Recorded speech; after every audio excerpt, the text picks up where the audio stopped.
Utilizó una decena de seudónimos y recorrió casi 20 países en 3 continentes distintos. Fue poeta y periodista y escribió en francés, inglés, ruso, cantonés y chino mandarín. Fue el revolucionario vietnamita que expulsó a los japoneses, a los chinos, a los franceses y a los yanquis. Quédate que en este video te cuento la historia del poeta Ho Chi Minh.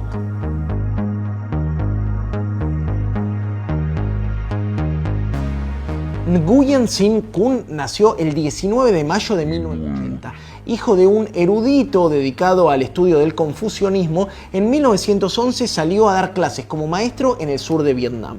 Luego se subió a un barco a trabajar como cocinero, con la intención de conocer el mundo y seguir formándose. Así conoció ciudades como Nueva York y Boston y finalmente recaló en París, capital de Francia. Y en ese entonces Vietnam, ¿cómo era? Todo el sudeste asiático estaba sometido desde hace años al dominio colonial francés.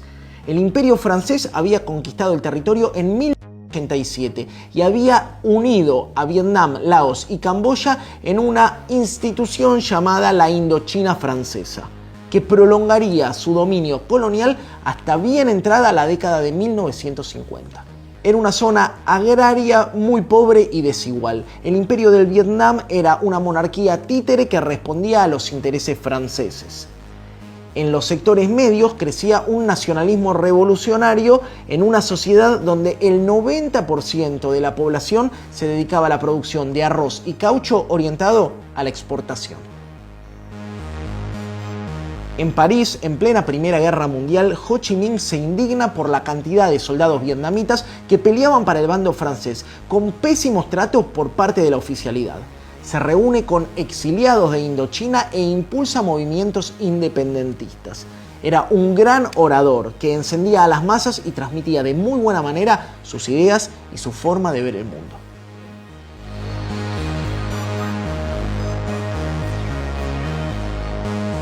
Finalmente, Ho Chi Minh se aparta de su militancia socialista francesa al ver que muchos de los europeos seguían insistiendo en sostener sus territorios coloniales y reproducían ideologías imperialistas.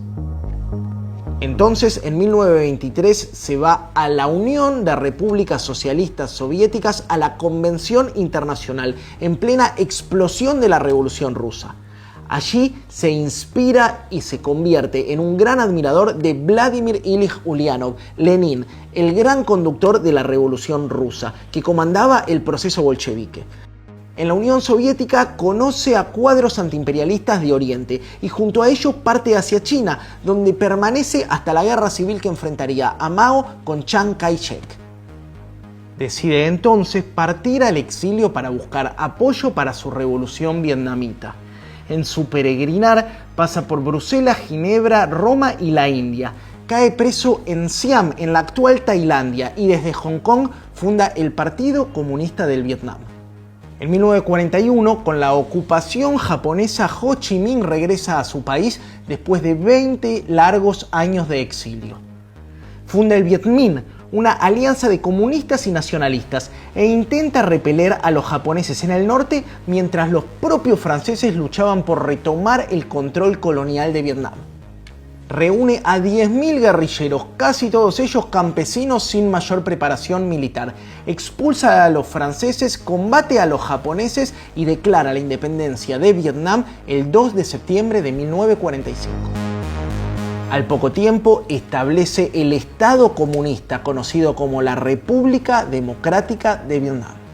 Hubo historias heroicas en esa guerra. Una de las más conocidas se da cuando en Dien Bien Phu el general Von Nguyen Giap, con un ejército de campesinos en armas, aplasta al cuerpo expedicionario francés en Extremo Oriente y tras 9 años vence en la guerra.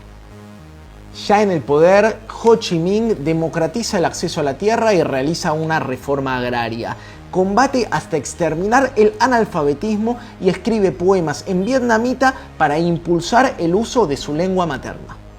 Impulsa una férrea política de reducción de los precios de los alquileres, fortalece el ejército vietnamita e inaugura nuevos diálogos internacionales con China y con la Unión de Repúblicas Socialistas Soviéticas. Pero su capítulo consagratorio sería en la guerra contra los yanquis. Estados Unidos decide apoyar a los secesionistas de Vietnam del Sur para enfrentar a los comunistas de Ho Chi Minh. Una guerra desigual que duró casi 20 años y dejó 1 millón de fallecidos. El tío Ho fue el estratega que comandó el Viet Cong, una fuerza de guerrillas que comienza a recuperar territorio de la invasión norteamericana. Las tácticas de guerrilla incluían senderos ocultos en la selva, túneles subterráneos, pozos de zorro camuflados bajo tierra y un entramado logístico que permitía incorporar armas desde distintos países. Sabotaje de infraestructura, organización político-militar y la llegada de las tropas yanquis en 1965 terminan de configurar el escenario. Con el desembarco yanqui también llegan los bombardeos sobre población civil, el uso de armas químicas y las masacres que marcarían este conflicto. La beta antiimperialista de la población vietnamita se levanta contra el opresor. En 10 años de combate usan el terreno a su favor y repelen la invasión gringa. Para ese entonces, Ho Chi Minh ya agonizaba en su cama lejos del campo de batalla y termina falleciendo un 2 de septiembre de 1969. No llegaría a ver la paliza épica de su pueblo al conquistador yanqui y la retirada vergonzante de las tropas invasoras norteamericanas. Desde entonces, Vietnam renació como una potencia socialista, con una economía mixta que combina cierta apertura del mercado con una planificación e intervención estratégica del Estado vietnamita, que lo ha convertido en una potencia regional. Actualmente, la capital del país, antes llamada Saigón, lleva el nombre del gran héroe nacional, el poeta Ho Chi Minh.